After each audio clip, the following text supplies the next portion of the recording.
Hola, bienvenidos a este nuevo curso de cómo mejorar la salud menstrual.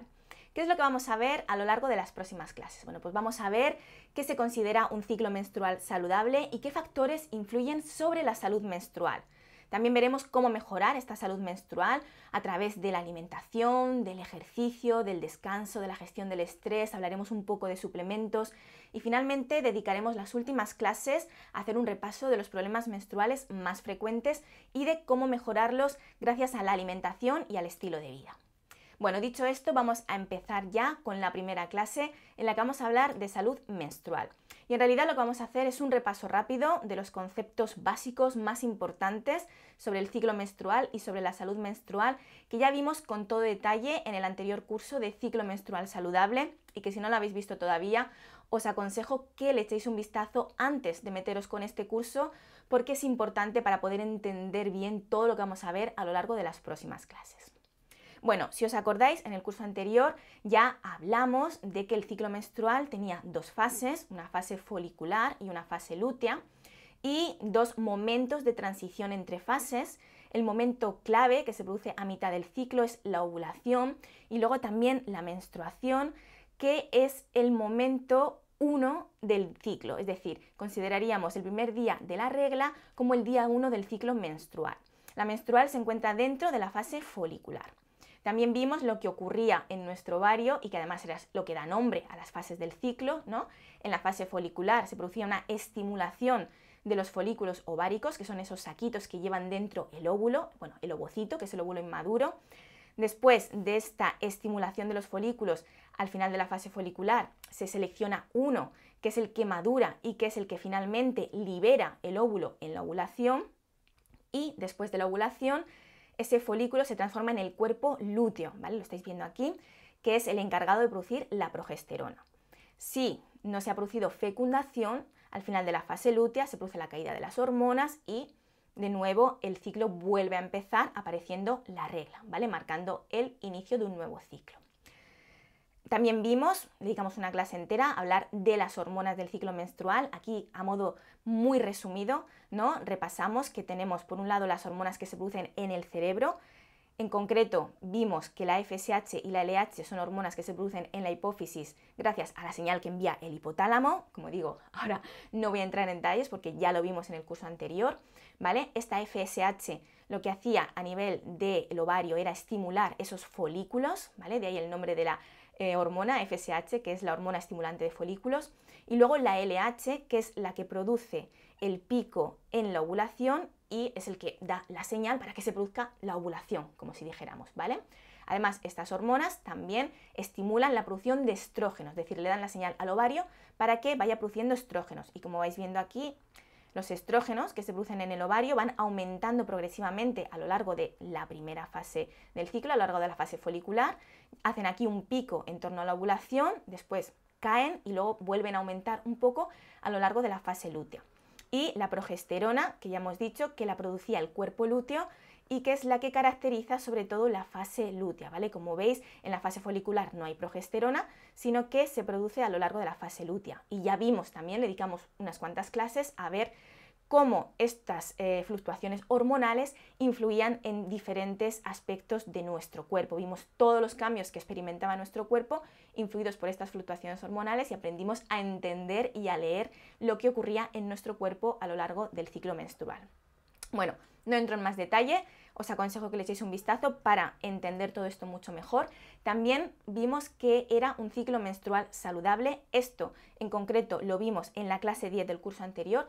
Por lo tanto, ahora solamente voy a hacer un repaso rápido, ¿vale? No voy a entrar en los conceptos más profundos porque, como digo, ya lo vimos, echadle un vistacillo, pero ¿qué considerábamos un ciclo menstrual saludable? Pues un ciclo que está presente, es decir, existe, no está ausente, tenemos ciclos, no nos encontramos en amenorrea, que era la ausencia de regla, ¿vale? La falta de regla, la falta de ciclos menstruales. Que la duración del ciclo sea normal, ya vimos que se consideraba una duración del ciclo normal, por eso está, ¿no?, como entrecomillado. Que el ciclo sea regular, que sea ovulatorio, esto es muy importante. También aprendimos a reconocer cuándo se producía la ovulación y a saber, ¿no?, cuáles eran los signos de que habíamos ovulado. También que la regla sea de características normales en cuanto a volumen, a duración, en cuanto al olor, al color, que no sea dolorosa y que no tengamos síndrome premenstrual muy incapacitante, ¿vale? Todo esto eran las premisas de un ciclo menstrual saludable. Por lo tanto, ¿qué es lo que habría que revisar? ¿Qué es lo que nos tendría que hacer sospechar que algo no funciona bien? Y sería interesante consultarlo con un especialista, pues para que nos hiciera un estudio completo para encontrar pues un diagnóstico y saber dónde está el problema. Bueno, pues cuando las reglas son dolorosas, ¿vale? Ya hablamos de que una molestia menstrual es normal, ¿vale? Es un proceso inflamatorio, es una herida, pero cuando las reglas son muy dolorosas no debemos normalizarlo. Hablamos también de los síntomas premenstruales muy intensos, que son incapacitantes, que nos afectan a la calidad de vida, a nuestra vida normal, ¿vale? Eso tampoco es normal. También deberíamos sospechar que hay algo que no está funcionando bien. Cuando los ciclos son demasiado largos o demasiado cortos o irregulares, ¿de acuerdo? Cuando las reglas son muy largas o muy abundantes o de coloración extraña o son malolientes o cuando no nos viene la regla, ¿vale? Cuando tenemos varios ciclos sin la regla, ya dijimos que ciertas irregularidades son normales, pero la ausencia de regla no es tampoco normal y por supuesto no es ninguna ventaja. Hablaremos también de esto un poco más adelante a lo largo del curso. Bueno, pues todas estas cosas habría que consultarlas, porque como digo, no podemos considerarlas normales y pueden ser síntoma de muchos problemas diferentes. Pueden ser problemas anatómicos, pueden ser infecciones, pueden ser problemas hormonales, pueden ser déficits nutricionales, puede ser un exceso de estrés. Las causas pueden ser muy diversas, por eso es muy importante no tomárselo a la ligera, no, digamos, normalizarlo, sino consultarlo pues, para que podamos tomar después las medidas oportunas. Esto es también fundamental para entender la salud menstrual y es que todo lo que ocurre en nuestro cuerpo, en nuestro organismo y en nuestro entorno va a afectar a la salud menstrual, va a afectar a nuestros ciclos menstruales. ¿Y cuáles son esos factores que pueden influir en nuestros ciclos menstruales y nuestra salud menstrual? Bueno, pues por supuesto la integridad de los órganos del aparato reproductor. Es decir, necesitamos que nuestros ovarios, nuestro útero funcionen correctamente para que nuestra salud menstrual sea óptima. También los órganos encargados de la producción de las hormonas sexuales. Ya hemos dicho, no solamente son los ovarios, también el cerebro, el hipotálamo, la hipófisis producían esas hormonas, ¿no? Que son las que luego mandan la señal al ovario. Bueno, pues todos esos órganos encargados de la producción de esas hormonas protagonistas del ciclo menstrual también tienen que funcionar correctamente para que la salud menstrual sea adecuada. Otras hormonas del cuerpo, es decir, no solo las hormonas sexuales influyen en el ciclo menstrual, cualquier otra hormona de nuestro organismo, desde hormonas tiroideas, las hormonas del estrés, la prolactina, las hormonas sexuales masculinas, bueno, todas esas hormonas también van a influir en la salud menstrual. Por supuesto, factores de la alimentación y el estilo de vida, el ejercicio, la actividad física, el descanso, el sueño, el estrés. Luego la microbiota, también muy importante, ya hablamos de ella en el curso anterior, ¿no? Ya vimos que incluso influye en el metabolismo de los estrógenos, por lo tanto tiene un papel protagonista también en el ciclo menstrual.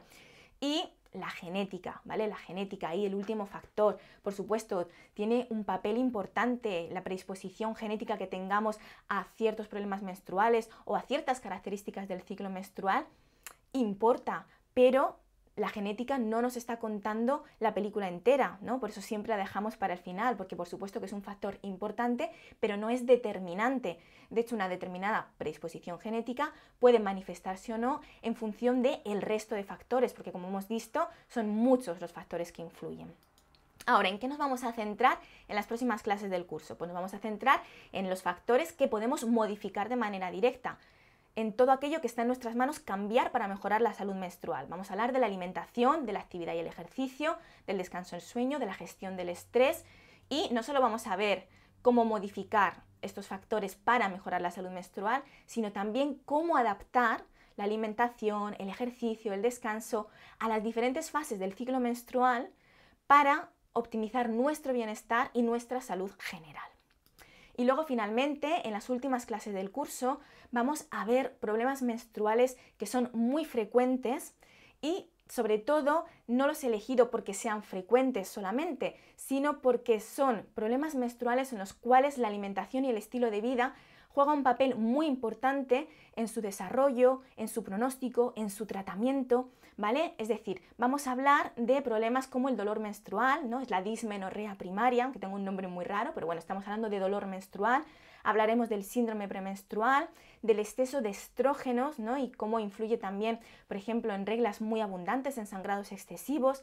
Hablaremos de la ausencia de regla, en concreto de la menorrea hipotalámica, ¿no? Que es esa falta de regla de origen funcional.